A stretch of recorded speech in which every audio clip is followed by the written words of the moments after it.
प्रिय भाई बहनों, आप सबों को प्रेज द लॉर्ड। मैं Salim Kujur voice of Jesus channel में आप सबों का हार्दिक स्वागत करता हूं। आज हम लोग वर्ड ऑफ गॉड के पार्ट 2 में हैं। पिछले बार हमने सीखा कि परमेश्वर का वचन क्या है और वचन तलवार है और वचन बीज है। इस संबंध में हमने विस्तृत रूप से सीखा। आज हम लोग पार्ट 2 में परमेश्वर के वचन के अलग अलग नाम और अलग अलग काम को सीखेंगे। तो वचन में जाने से पूर्व आइए हम लोग प्रार्थना करें। सेनाओं का यहोवा जीवित और महान परमेश्वर पिता, धन्यवाद देते हैं प्रभु, आपने हमें पुनः यह सुंदर अवसर प्रदान किया कि हम आपके वचन को सीखने वाले हैं। आपके वचन पर पिता परमेश्वर मनन चिंतन करने वाले हैं। प्रभु जी, हम इस घड़ी को और पिता परमेश्वर हम सबों को जितने सुनने वाले हैं और मुझे आपके हाथों में सौंपते हैं। पिता परमेश्वर, तो आप पवित्र आत्मा की अगुवाई दे। हर एक वचन प्रभु जी आपके पवित्र शास्त्र जो आपने हमें दिया है उस वचन के द्वारा हम सीखने पाए। प्रभु जी, हमें अगुवाई कर और अपनी पवित्र आत्मा का सामर्थ्य इस समय, इस जगह और हर एक सुनने वाले के हृदय में उड़ेल, ताकि हम सब इस वचन को भली भांति सीखने पाए। प्रभु, छोटी प्रार्थना हमारे उद्धारकर्ता प्रभु यीशु मसीह के नाम से मांग लेते हैं। सुन हृदय से ग्रहण कर। आमीन आमीन। मसीह में मेरे प्रियो, हम लोग जो बातें सीखे आज हम लोग उसी क्रम में हम लोग सीखने जा रहे हैं कि परमेश्वर के वचन के नाम और उसके अलग अलग काम। तो आइए हम लोग आज जो बातें हम लोग पूर्व में सीखे उसका तीसरा क्रम में हम लोग सीखेंगे कि वचन दर्पण है। वचन दर्पण है। याकूब की पत्री उसका अध्याय 1 उसका 23 वचन में लिखा है, क्योंकि जो कोई वचन का सुनने वाला हो और उस पर चलने वाला ना हो तो वह उस मनुष्य के समान है जो अपना स्वाभाविक मुंह दर्पण में देखता है, इसलिए कि वह अपने आप को देखकर चला जाता और तुरंत भूल जाता है कि मैं कैसा था। मसीह में मेरे प्रिय भाई बहनों, यदि हम मसीही लोगों को 2 ग्रुप में बांटें, पहला ग्रुप जो है सुनने वाला, वचन का सुनने वाला, और दूसरा ग्रुप जो है वचन को सुनकर उस पर चलने वाला। मुझे लगता है कि जब हम 2 ग्रुप में बांटेंगे तो सबसे अधिक जनसंख्या जो होगा वह केवल वचन को सुनने वालों के ग्रुप में होगा, और दूसरा ग्रुप जो है वचन के सुनने और उस पर चलने वाला, उसमें जनसंख्या बहुत ही कम होगा। परमेश्वर का वचन दर्पण है। यदि हम परमेश्वर के वचन पर अपना स्वभाव को देखेंगे तो वचन हमारे जीवन के पापों को स्पष्ट कर देता है। हाँ मेरे प्रियो, जब हम वचन रूपी दर्पण पर हम अपना चेहरा, अपना स्वभाव, अपना जीवन को देखेंगे तो वचन हमारे जीवन के हर एक खामियों को, हर एक पापों को वह प्रकट कर देता है। कई लोग वचन को इसलिए सुनना नहीं चाहते क्योंकि वचन उनके जीवन के पापों को वह प्रकट कर देगा।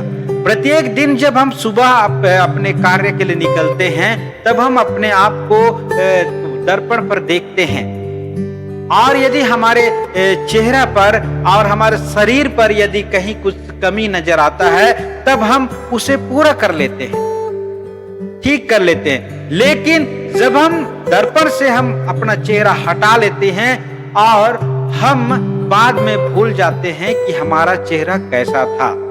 मेरे प्रियो, इसी प्रकार जब हम वचन से हम भटक जाते हैं तो हम अपना मूल आत्मिक स्वभाव को हम खो देते हैं। इसलिए हमें हर एक मसीही व्यक्ति को वचन को सुनना और उस पर अपना जीवन को चलना अति आवश्यक है। नहीं तो हम जो परमेश्वर का आत्मिक स्वभाव हमें मिला हुआ है उस स्वभाव को हम खो देंगे। दूसरा शामुएल उसका 12 उसका 1 से 18 वचन को जब हम पढ़ते हैं, वहां पर नातान नबी ने दाऊद को परमेश्वर के वचन के द्वारा उसका स्वभाव को दिखाया। जब दाऊद अपना स्वभाव को देखा कि उसके जीवन में तमाम प्रकार के पाप हैं और वह परमेश्वर के निमित्त पछताव करता है मेरे प्रियो। दाऊद नबी पछताव करता है। यदि हम भी अपने जीवन को वचन रूपी दर्पण में देखेंगे, तब हमें पता चलेगा कि हमारे जीवन में कितना पाप है। जिस प्रकार दाऊद ने मेरे प्रियो पछताव किया और अधिकाई का बहुतायत का जीवन को प्राप्त किया, आज आवश्यकता है कि हम सभी अपने जीवन के पाप को देखें और पछताव करें। तभी परमेश्वर का अनुग्रह और आशीष हमारे जीवन में बने रहेगा। चौथी बात है, परमेश्वर का वचन दीपक और उजियाला है। परमेश्वर का वचन दीपक और उजियाला है। भजन संहिता अध्याय 119 उसके 105 वचन को आप सभी भली भांति परिचित हैं। वचन में लिखा है, तेरा वचन मेरे पांव के लिए दीपक और मेरे मार्ग के लिए उजियाला है। प्रिय भाई बहनों, हम सबसे पहले दीपक को समझते हैं। दीपक हम जानते हैं कि उसकी रोशनी बहुत कम होती है, एक बार में एक ही कदम के लिए दिखाई देता है। जब हम एक कदम बढ़ते हैं, दीपक दूसरा कदम देखने में हमें मदद करता है। और दीपक यहाँ पर जो दीपक है वह परमेश्वर का वचन है।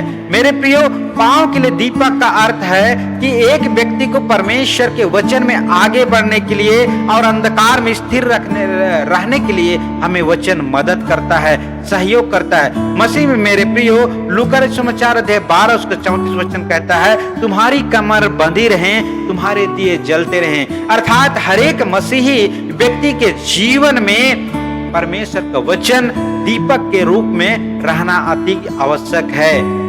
उजियाला हम जब स्टेडियम में देखते हैं तो स्टेडियम में रात्रिकालीन मैच भी होता है और वहां पर फ्लड लाइट लगा होता है।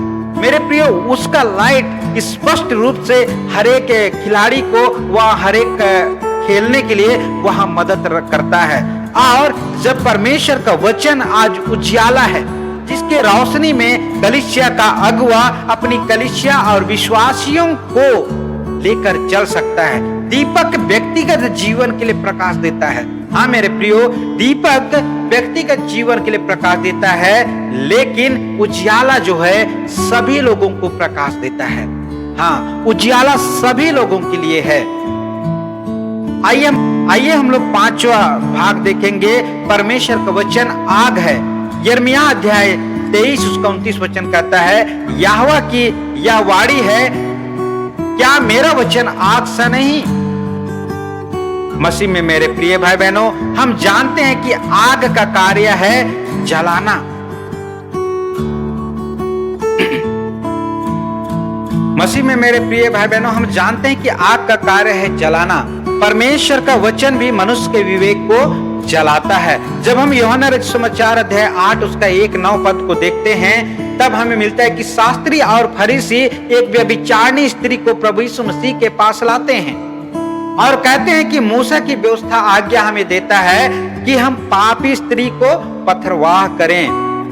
वे लोग यीशु से बार बार वहां पूछते हैं कि हम इस स्त्री के साथ क्या करें, इसको क्या सजा दें। यीशु मसीह झुककर कुछ लिखने लगता है, झुककर जमीन में लिखने लगता है और प्रभु यीशु मसीह पुनः पूछने पर उन्हें जवाब देता है, जो लोग जो यहाँ पर उपस्थित है वे जो निष्पाप है वो इस स्त्री को सबसे पहले पथरवाह करे। और यह वचन जब वो सुनते हैं मेरे प्रियो, तब यह वचन उनके जीवन में काम करता है और यह आग की तरह उनके विवेक को जलाता है और यह वचन को सुनकर लोग वहां से चले जाते हैं। मसीह में मेरे प्रियो, आज हम परमेश्वर के वचन को आज हम हमारे जीवन में काम करने देते हैं, तब वह हमारे जीवन के अशुद्धियों को, हमारे जीवन के पापों को जलाकर वह साफ कर देता है। छठवां बात हम लोग सीखेंगे, परमेश्वर का वचन हथौड़ा है। यिर्मयाह नबी की किताब अध्याय उसका 23 के 29 वचन का अगला भाग को जब हम पढ़ते हैं, फिर क्या हुआ, ऐसा हथौड़ा नहीं जो पत्थर को फोड़ डाले। मसीह में मेरे प्रियो, परमेश्वर का वचन हथौड़ा है और हथौड़ा एक ऐसा उपकरण है जो चट्टान को चूर चूर कर भवन बनाने में मदद करता है। वैसा ही परमेश्वर का वचन है जो हमारे जीवन के पथरीले हृदय को तोड़कर एक नम्र व्यक्ति व्यक्ति और एक सभ्य व्यक्ति और एक अच्छा मसीही बनाने में हम सबों को मदद करता है। मसीह में मेरे प्रिय भाई बहनों, वचन के और भी कई नाम हैं। वचन के और भी कई नाम हैं जो हमें पवित्र शास्त्र में पढ़ने से हमें मिलता है। इसलिए हमें हर एक मसीहियों को परमेश्वर का वचन का अध्ययन करना चाहिए। आज हमने सीखा कि परमेश्वर का वचन दर्पण है और परमेश्वर का वचन दीपक है और परमेश्वर का वचन उजियाला है। परमेश्वर का वचन आग है और परमेश्वर का वचन हथौड़ा भी है। इसलिए हम सबों को अपने जीवन में परमेश्वर के वचन को काम करने देना है। परमेश्वर के वचन को सीखना है, पढ़ना है, सुनना है और यह वचन को दूसरों को सुनाना है। परमेश्वर इस वचन के द्वारा बहुतायत का आशीष प्रदान करे। आमीन। Praise the Lord.